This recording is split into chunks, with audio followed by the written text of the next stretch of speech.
طالبانو په ایران کې د احمد مسعود د غوښتنې په اړه ادعاوې کړې دي. د خرابات ټي وي چینل درنو لیدونکو سلام، ستړي مه شئ، وخت مو په خیر. د بهرنیو چارو وزارت سرپرست امیر خان متقي ویلي چې په ایران کې له اسماعیل خان، احمد مسعود او یو شمېر نورو کسانو غوښتي چې افغانستان ته راشي او د هېواد دننه خپلې ستونزې راپورته کړي. د خبر آنلاین د راپور له مخې متقي دغه ادعا له تلونیوز سره په خبرو کې کړې ده.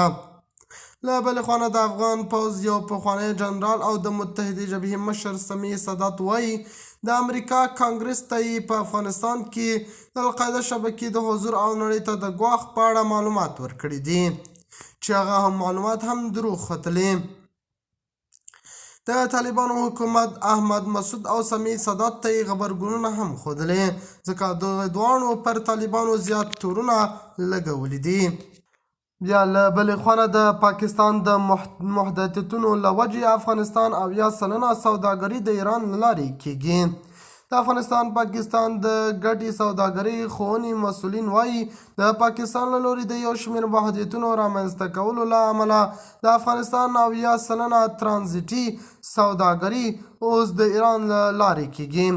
په خیبر پښتونخوا کې د دې ښوونې یو همغږی کوونکي ضیاءالحق امریکا غږ ته ویلي اوس د افغانستان 80% ترانزیټي سوداګري د چهاربهار او عباس بندرونو له لارې ترسره کیږي.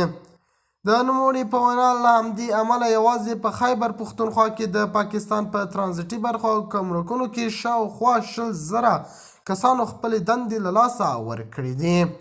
د خرابات ټي وي چینل درنو لیدونکو دا و زموږ د دې مهال چمتو کړی خبر. د الله په امان، تر بیا خیر چارې.